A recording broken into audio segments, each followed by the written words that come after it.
Hey, how's it going, everyone? Today we've got another IAS developer interview. Today we are here with JD for the game Conscript. You can go ahead and introduce yourself. Yeah, my name's Jordan, or JD. You can call me whatever you want. And I'm the solo dev of a game called Conscript, which is pretty much survival horror set in the First World War. Yeah. Alrighty. So you all know me as biodevil_Dom or Dom, but I'm also joined here by Kaneki as my backup recorder. Uh, What's good? Hey. After that, I have KaptainKaos as a co-host. How's it going, everybody? And then last but not least, we have Brandel, who is also a co-host. Hi, I'm sleep deprived. Hey. Are we all? Maybe that's not so good, but yeah. So anyway, I'll start off with the first question, and we'll just kind of go from there. So, Cool. What inspired you to develop a game set in the First World War? Well,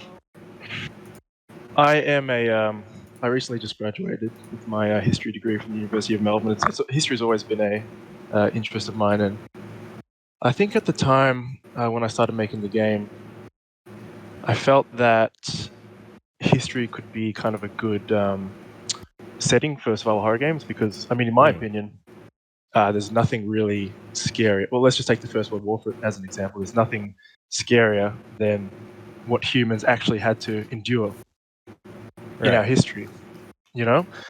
And I felt that at the time when because I started development probably around like early 2017.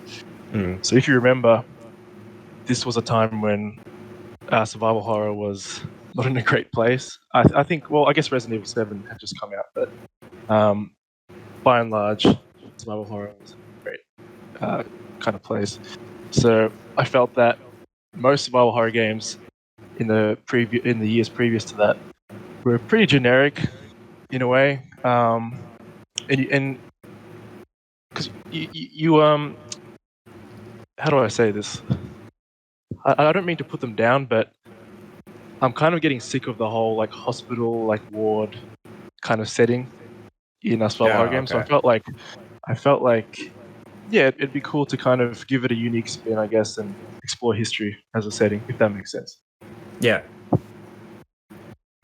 Alrighty. Chaos, why don't you read off number 2? Sure. As a follow-up question, the Battle of Verdun is the backdrop for Conscript. Does it have any significance to the story? I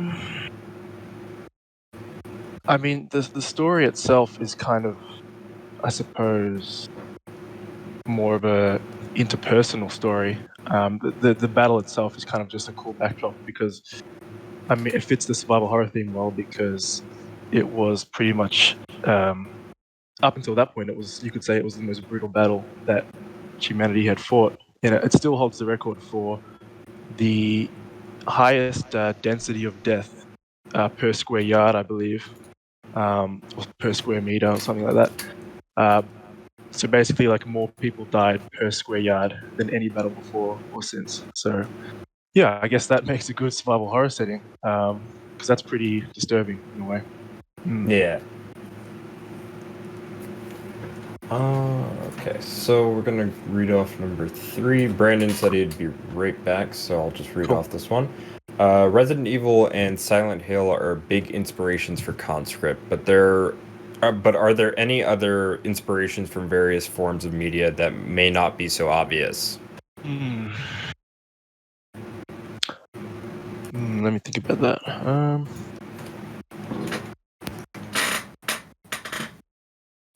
To be honest, like it's kind of a generic answer, but I'm kind of the kind of person who finds inspiration in a lot of things. Really, like I guess as an example, this is kind of the first thing that comes to mind.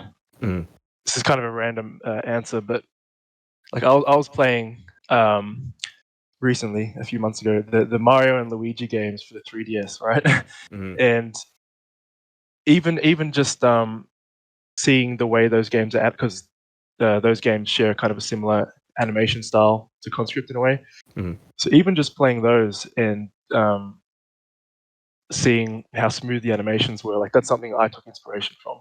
So that's like not something you'd really expect, but yeah, I'm kind of the person that takes inspiration from a lot of things really. In terms of like World War One media specifically, there's nothing I can really think of. It's just been a period that I've been interested in. Because honestly, there hasn't really been too many great World War One games, so it's been kind of hard to take inspiration in that area because it's hasn't really been a setting that's been utilized too much in games. Yeah, most games yeah. generally tend to do World War II.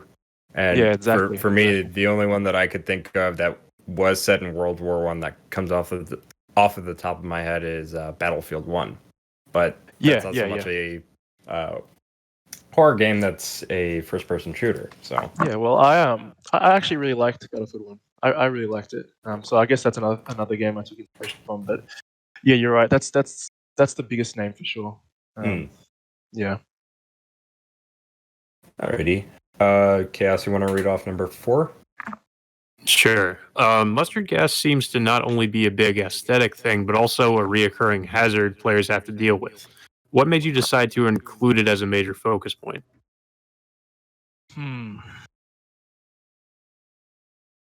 Well, from a gameplay perspective, and this isn't really too present in the demo itself, but in the final game, I kind of want to elaborate on it. I want because with the classic Resident Evil level design, you kind of have to plan routes around the map and plan routes around the environment. And in the final game, one thing I'd like to implement is to have kind of dynamic gas attacks to kind of throw off your route plan, if that makes sense. So some rooms might have, been attacked by a gas attack, and you'll have to kind of replan your route around the map. So I guess that's one example from a gameplay perspective that I kind of want to elaborate on. And I guess it fits the horror theme as well quite well because, I mean, again, it's like it's a disturbing weapon that soldiers had to deal with in the war, and I mean, yeah, it's yeah. Just a bit of a personal question. When you say like you want to like cut off routes, like I noticed in like the trailer, it kind of will like follow you in a sense. Is that something you were kind of like intending for, where it's like you might have to go a certain way, but then you're just kind of being forced out by the gas because of that? Yeah, possibly. I mean, in the trailer, that specific segment is more of a set piece. Okay. Yeah, but my goal is to kind of have these gas attack events be like dynamic and kind of change per playthrough. I don't know if I'll end up being able to realize that, but yeah, it'd be cool to kind of have a bit of, I guess, randomness in each playthrough where some rooms will, you'll be traveling through a room and all of a sudden, I guess, the sirens will ring and gas will start coming from different angles. Yeah, I think that'd be cool to kind of add a bit of a dynamic thing to the game. Yeah. Alrighty. Brandon, you want to read off number 5? 5? Okay. Will any historical figures from World War One will make an appearance in Conscript? I am planning a few things. Yeah. Maybe not people themselves as characters, but definitely references. Yeah, definitely references. Because I mean, the game is really inspired a lot by kind of real letters and real memoirs and stories. So as far as kind of taking a historical figure and putting them straight in the game as an NPC, probably not, but there will be references, a lot of references. Yeah. Okay.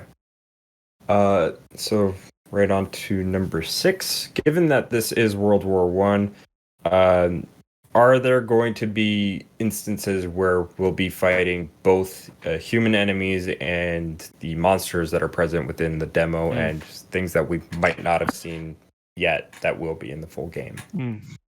So this is kind of something I've been kind of, I guess, battling myself with. Like, I kind of am not 100% sure with the direction I want to go in terms of how much supernatural stuff do I put in, basically, because there are elements of that in the demo, and the more I kind of develop the game, the more I kind of want to lean away from those elements as much as I can, because my first pitch for the game was to have all these Silent Hill-esque enemies, like there are in the demo.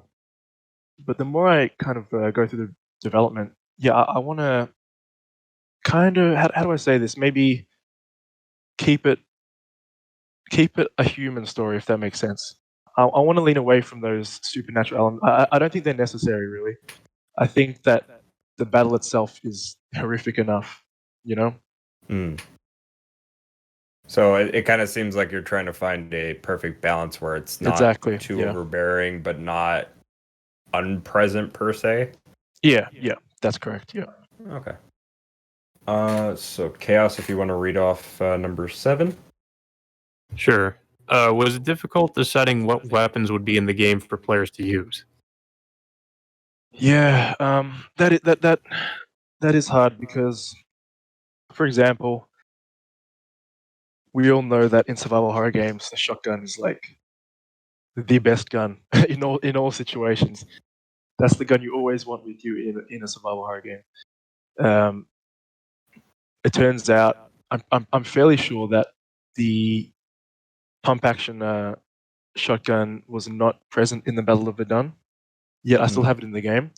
So that might be one element of kind of historical realism I'll have to break. I'll find some way to kind of retcon it in, I guess. So you know how in survival horror, everything can be explained by a note. People like to write notes everywhere. So maybe I could somehow say, the French trench somehow got a hold of an American shotgun.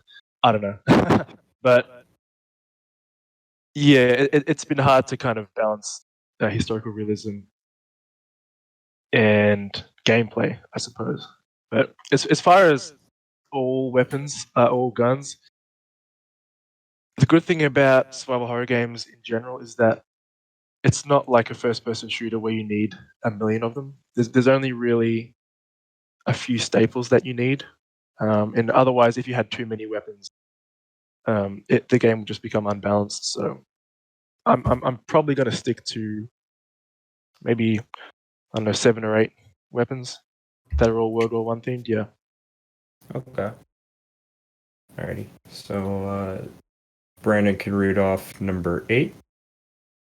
Now, this is a personal question for me, but sound design plays an important part in most horror games, right? So how much work is being poured into the sound design in Conscript? Yeah, sound design is definitely very important, and it is the focus of mine. The problem is I've had no real experience in sound design or music design before, so I'm kind of just winging it, to be honest. But I feel like I've done a fairly good job so far. But you're right, it's so important. Yeah, it's probably like 50% of the atmosphere, really. And that's one thing that all of the great survival horror games have in common is good sound design. You think of like Silent Hill 2 or Resident Evil Remake. These are all games that had really, really amazing sound. Not just sound design, but like in terms of like footsteps and actual sounds. But the ambient tracks also really help those games. So yeah, it's definitely really important for sure. Yeah, I was actually just replaying some Dead Space actually, and I absolutely loved the sound design in that game. And when I was playing through the Conscript demo, I really loved how like just like just stepping over a puddle makes like just the right sound, and like the save room theme was just so perfect. How good is the save room theme? I love it. I didn't compose that, so I'm not like patting myself on the back, but I got the guy from New Resident Evil Save Room Music to compose it, the YouTube channel. He did an amazing job. I'm so happy with it. Yeah. Yeah, and just in general, I feel like you did a very good job just with making just subtle cues as to like what's thank going you. around Yep. in the environment. So I think you did a pretty good job Thanks. for a first time go. Alrighty, so we'll move on to number 9. Will Conscript have a supporting cast, or will this just be a one-man adventure? I'll try to, I guess, remain as spoiler-free as I can, but there will be NPCs and the like that you'll find throughout the game. Okay. I guess Silent Hill 2 has been an inspiration in that regard. I do want to explore other stories, not just the protagonist. Hmm. So yeah, I'm fairly sure there'll be quite a variety of NPCs, and as you go through the game, you can uncover their backstories, like Silent Hill 2, I guess. Yeah. Okay. Ready. Chaos, do you want to read off number 10? Yeah. It seems that the Kickstarter is meant most likely to speed up the development process of the game. Would Conscript still release if the Kickstarter fails? Yeah, for sure. I mean, this has been 3.5 years in the making now. I've spent 3 years of my life making this, so yeah, there's no chance that it's gonna get cancelled or anything like that. It's just, but obviously, if the Kickstarter is not successful, it will have repercussions. Like, I'll have to delay the game. That's kind of obvious. Maybe a slight scope decrease, but no, the game's not getting cancelled. Don't worry about that. Okay.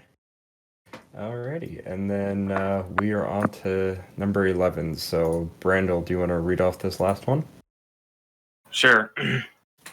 If Conscript becomes a hit post-release, will we see a sequel? Like, for example, we will see other eras like World War II or a direct sequel to Conscript. Yep.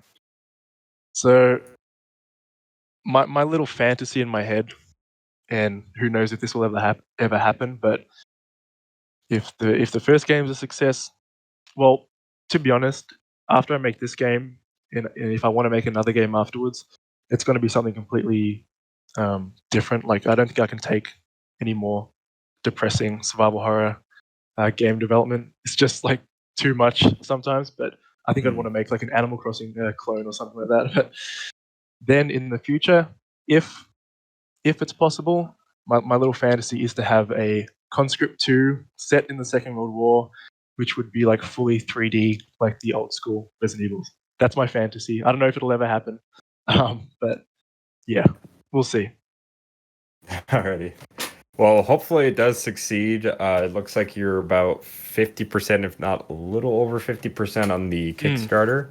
So things are looking pretty good, and I just noticed you also extended it by a week. Yep. So hopefully, let's hope so. Yeah. Hopefully it does work well.